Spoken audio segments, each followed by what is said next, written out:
Have you ever found yourself thinking that if only you could leave your current life behind, your job, your relationship, your city, you would finally be free from pain? Have you ever imagined that somewhere else, somehow, you'd be happy, peaceful, and whole? Welcome back to the channel. I'm truly grateful you're here. Today, we're going to uncover a profound truth that challenges everything we think we know about suffering, freedom, and spiritual transformation.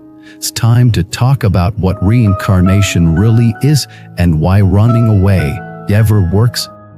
When people hear the word reincarnation, they often imagine it as a cycle of dying and being reborn into different bodies, different worlds, perhaps as a human, an animal, or even a deity. But this traditional view, while not incorrect, is incomplete. Reincarnation is not just something that happens after death. It's happening right now, in every moment, with every thought you cling to, every fear you avoid, every desire you chase.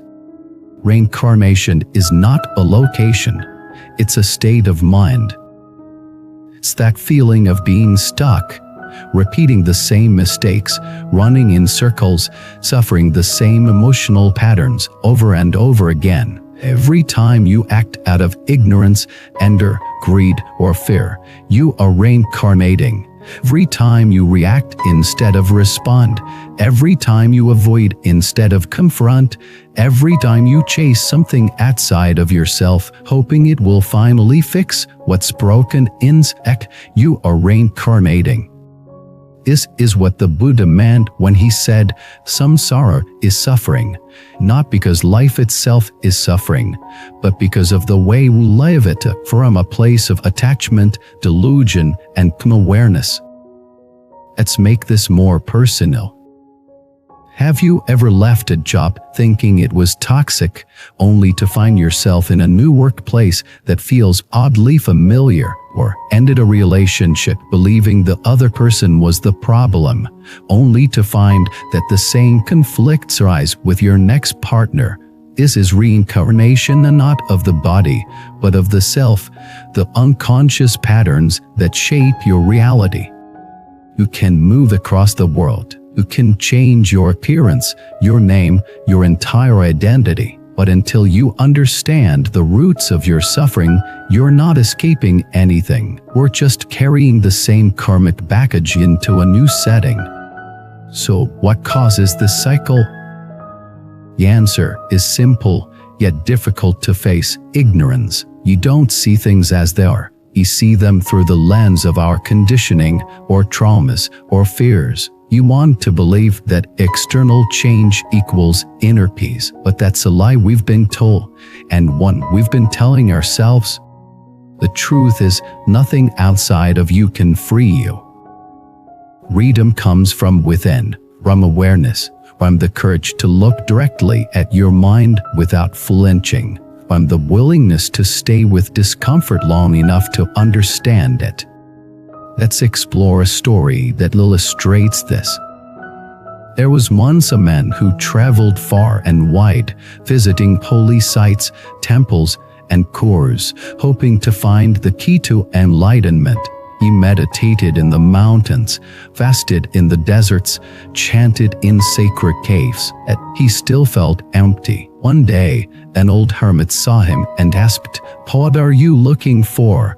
The man replied, "A peace, freedom, enlightenment."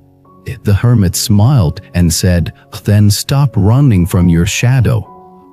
Be still. The journey is not outward, it's inwards."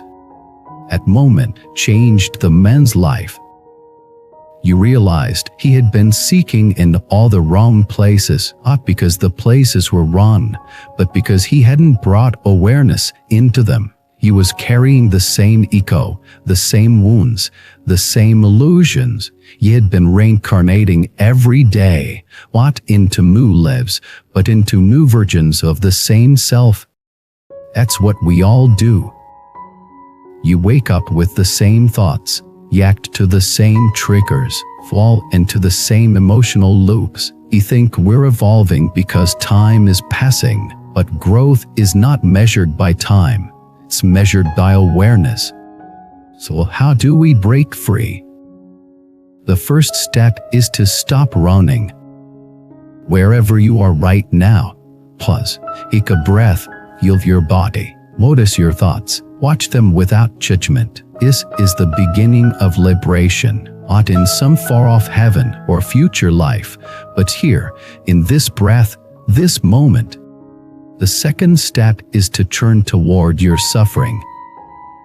Instead of escaping discomfort, investigate it. Ask yourself, what am I really feeling right now? What story am I telling myself? Is it true? Most of our suffering comes not from reality, but from our resistance to it, from believing we should be somewhere else, someone else, feeling something else. But what if nothing needed to change except your relationship to this moment? This is the essence of spiritual practice. It's not about escaping samsara. It's about seeing that samsara is a projection of the mind, and when the mind is clear, when the heart is open, even the world of suffering becomes a field of awakening. The third step is to cultivate presence. Reincarnation, at its core, is a lack of presence. It's being lost in past regrets or future anxieties. It's living in the illusions of, oh, once I get there, then I'll be happy. But the only place where transformation is possible is now. Practice being present and not just in meditation, but in everything you do. When you eat, really taste. When you listen, really hear. When you speak, speak with intention. When you feel fully. Every moment you are present, you are breaking the cycle. You are stepping out of unconscious reactivity and into conscious choice. You are no longer a puppet of your conditioning. You are the creator of your reality. The fourth step is to surrender control. One of the deepest causes of suffering is the belief that we can control everything, our image or future or emotions, even other people. But control is an illusion. The more we try to control, the more we fear losing it. The more we fear, the more we suffer. Surrender is not giving up. It's giving in to the truth of impermanence, the mystery of life, the flow of existence. It's trusting that you don't have to have all the answers. You just need to be open, responsive, alive. The final step is love. Love, not the sentimental kind, but the deep, fierce love that rises when you see yourself and others clearly, when you realize that we're all caught in the same cycle, all suffering, all trying your best. When you drop the masks, the judgments, the comparisons, and meet life with compassion. Because ultimately, the purpose of breaking the cycle isn't just to escape suffering, it's to become a light for others, to be someone who brings clarity into confusion, peace into conflict, love into fear. That's the true meaning of awakening. Not floating above the world, but walking through it with eyes open, heart open, hands open. So, wherever you are on your path, remember this: you are not broken, you are not behind, you are not too late. You are exactly where you need to be, and everything you've been through, every mistake, every heartbreak, every debt, it's all part of the path. It's not in the way, it is the way.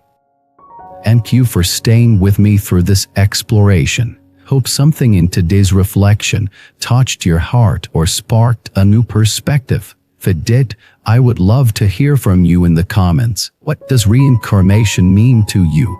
Have you experienced moments where you realized you were living the same emotional patterns again and again? What helped you break free? Please like this video, subscribe to the channel, and consider becoming a member to support this community of mindful seekers. Your presence here means more than you know. Until next time, may you walk with awareness, may you breathe with presence, and may you live with love. Thank you for watching this video.